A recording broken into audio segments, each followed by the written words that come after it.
हासिल करके भी तुझको शर्मिंदा हूँ, था एक वक्त की दुआओं से पाया था तुझे। नमस्कार, मैं डॉक्टर विभा कुमारिया शर्मा नए विषय के साथ आपके समक्ष उपस्थित हूँ। हमारा आज का विषय है पीले पड़ गए तो शाख ने पत्ते गिरा दिए। जी हाँ, आप सही अनुमान लगा रहे हैं। हम बात कर रहे हैं बुढ़ापे की, वृद्धावस्था की और वृद्धाश्रमों की। हम आज सोचेंगे उस परिस्थिति के विषय में जहाँ उंगली पकड़कर चलना सीखने वाले अपने ही अभिभावकों की उंगली पकड़कर उन्हें वृद्धाश्रम छोड़ाते हैं। इसके पीछे क्या कारण है? स्वच्छंद जीवन जीने की चाह, आर्थिक विषमताएं, आपाधापी, दूरदर्शनी सभ्यता, पश्चिमी सभ्यता या पश्चिमी सभ्यता का अंधानुकरण। अपनी समस्याओं से बचने के लिए आज के बच्चे वृद्धाश्रम छोड़ाते हैं। विचारणीय है कि एक समय में आप जब बच्चे थे तो स्वयं आप अपने माँ बाप के लिए कई तरह की समस्याएं खड़ी कर देते थे। तो क्या उन्होंने भी इन समस्याओं से बचने के लिए क्या आपको अनाथालय छोड़ दिया था? क्या किसी भी समस्या का समाधान है अनाथालय या वृद्धाश्रम? ये निहायत निंदनीय कार्य है, बहुत घृणित कार्य है। आज मुझे आपने उस विषय पे बोलने का अवसर दिया है जो आज समाज के लिए चिंता का विषय है। जी हाँ, बात यहाँ मैं कर रही हूँ वृद्धाश्रम और वृद्ध लोगों की। आज पंजाब, भारत या दुनिया भर के किसी भी वृद्ध आश्रम में अगर जाके देखें तो वो हमें पूरे ओवर क्राउडेड मिलते हैं।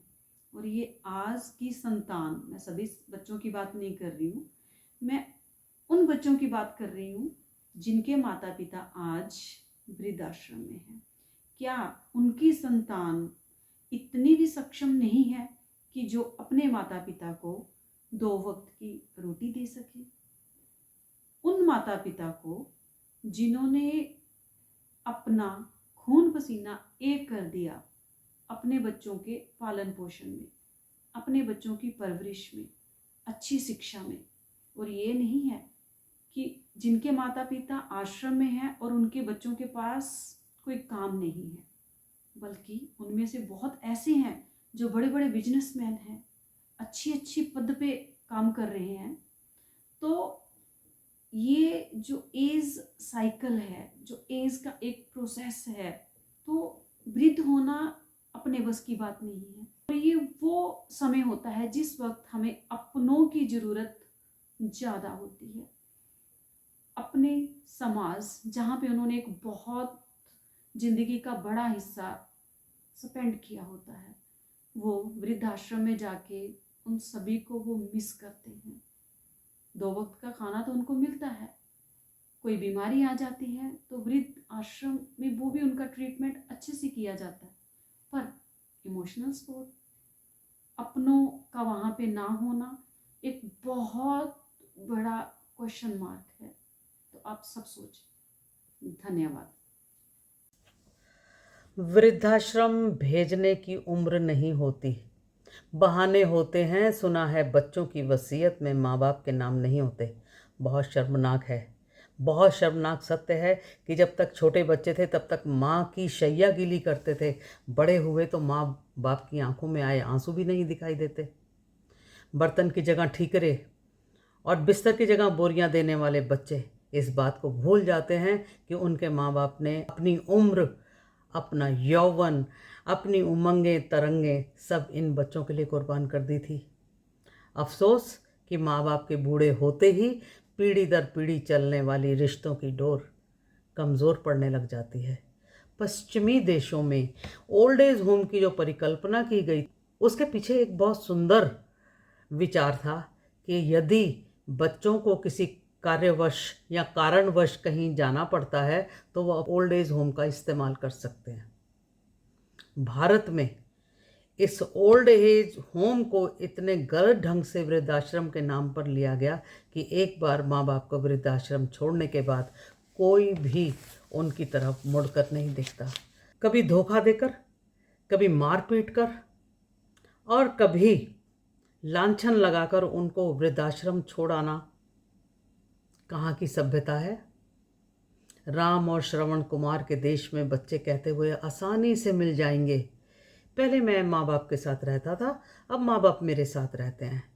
बूढ़े कंधों का आश्रय छीनते देखा है, टूटे ख्वाबों के साथ वृद्धाश्रम जाते देखा है।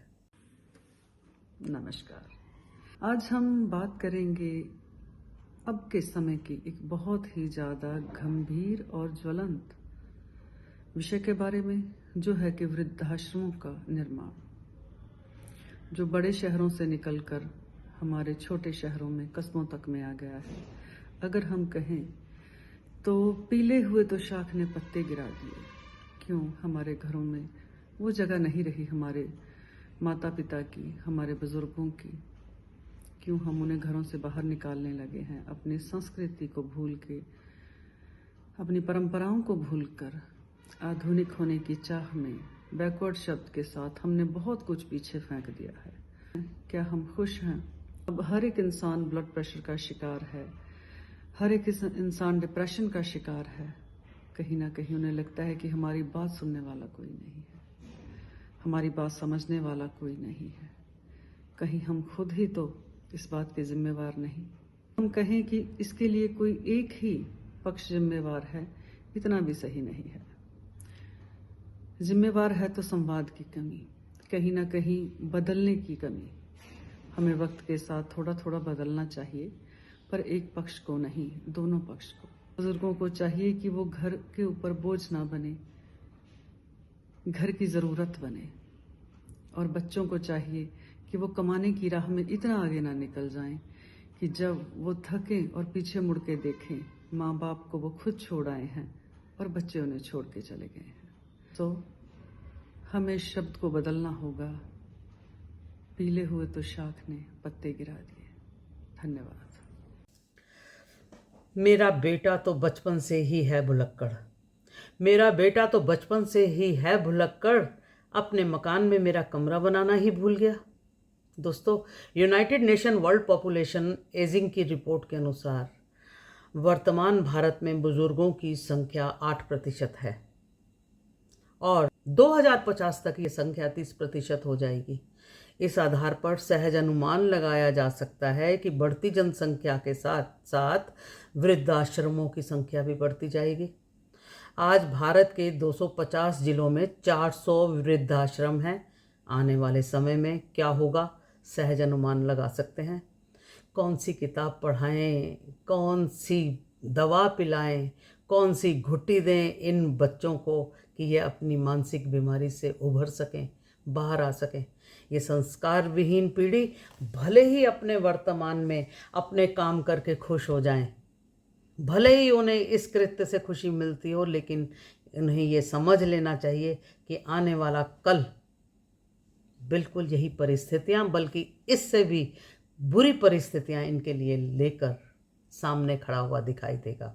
बहुत भयंकर समय आने वाला है, बहुत भयंकर समय की शुरुआत हो चुकी है। नमस्कार दोस्तों, कल शाम वॉक करते करते घर से कुछ कदम दूर निकल गई। एक टर्न लिया तो पार्क के बगल वाली बिल्डिंग, गेट खुला था। गेट के साइड पर एक बूढ़ी औरत रेस्टिंग चेयर पे बैठी, सुनसान बिल्डिंग। उसकी आंखों में निराशा देख कदम कुछ थम से गए। मन भर आया और एक माँ होकर सोचने पर मजबूर हो गई। वो पल याद आया जब बच्चा पहली बार गोद में आता है। कैसे निहारते हैं, कैसे महसूस करते हैं माँ बाप बच्चे का वो पहला पल। और वो पल यकीन मानो माँ बाप के लिए अद्भुत पल होता है। माँ बाप संतान को पालने में उम्र गुजार देते हैं और उस पालन पोषण में अपनी चाहतों को तो कहीं अलमारी के किसी कोने में छुपा कर रख देते हैं और मानो ये चाहते उनकी है ही नहीं। वही बच्चे जब बड़े होते हैं, यकीन मानो माँ बाप की ढलती उम्र को देखकर कहीं बोझ समझने लग जाते हैं और उस बोझ को उतारने में वक्त नहीं लगाते। जिस पल माँ बाप इस बात का एहसास करते हैं तो उनका शरीर तो जैसे बिन प्राणों के पत्थर हो जाता है। सांसें तो चलती हैं मगर जीने की इच्छा कहीं खत्म हो जाती है। मानो पतझड़ के आने पर शाख ने अपने पत्तों को पीला होते हुए खुद से जुदा कर दिया। पीले पड़ गए तो शाख ने पत्ते गिरा दिए। माना आज की भाग दौड़ में हमारे पास फुर्सत नहीं है कि माँ बाप के पास बैठकर कुछ पल ही सही कुछ प्यार की बातें, कुछ वक्त दिया जाए उन्हें। पर ये समय का चक्र है, समय रुकता नहीं है। आज जहाँ वो बूढ़े माँ बाप हैं, कल हम होंगे। पत्ते पीले तो पड़े पर इन्हें शाख से जुदा ना होने दे। धन्यवाद। गिर जाने पर संभालने वाले, मानव मूल्यों को समझाने वाले, नैतिकता की पहचान कराने वाले, साथ और सहयोग को सिखाने वालों को यदि वृद्धाश्रम भेज दिया गया तो कौन सिखाएगा इन बच्चों को नैतिकता? कौन सिखाएगा इन बच्चों को इंसानियत? विचारणीय है कि अपने माँ बाप को वृद्धाश्रम छोड़ने वाले अपने बच्चों को क्रैच में छोड़ने के बाद सोच लेते हैं कि उन्होंने अपने कर्तव्य का निर्वहन कर दिया, लेकिन सच बात तो यह है कि संस्कार विहीन उनकी आने वाली जो पीढ़ी है वह कभी भी प्यार, सहयोग और स्नेह को नहीं समझ पाएगी। और मानव मूल्य क्या होते हैं वह किसी भी तरह से उनको समझ में नहीं आएंगे। लेकिन सबसे बड़ा खतरा उस पीढ़ी को है जो दोनों पीढ़ियों के बीच में सामंजस्य नहीं बैठा पाया, अपने बुज़ुर्गों को आदर नहीं दे पाया और अपने बच्चों को कुछ भी सिखा नहीं पाया। इन लोगों के भविष्य पर डर लगता है कि कल को कहीं ये कहते हुए ना मिल जाएं कि जाते जाते अपने साथ मेरी तस्वीर भी ले गए, जाते जाते अपने साथ मेरी तस्वीर भी ले गए, मेरा चेहरा देख देख कर गम में मुस्कुराते होंगे वो लोग। उनका तो जो होना था वो आपने कर दिया। आने वाली पीढ़ी को भी आपने सर्वनाश की तरफ धकेल दिया। जिस गड्ढे को आपने खोदा था वो गड्ढा आपके लिए तैयार हो चुका है। सावधान, अभी भी वक्त है। उम्मीद है आज का गंभीर विषय समाज के बहुत सारे वर्ग तक पहुंचेगा। उम्मीद है कि मेरा संदेश बहके हुए लोगों को वापस रास्ते पर लाएगा। उम्मीद करती हूँ वीडियो आपको पसंद आई होगी। लाइक कीजिए, कमेंट कीजिए। फिर मिलेंगे नए विषय के साथ। धन्यवाद।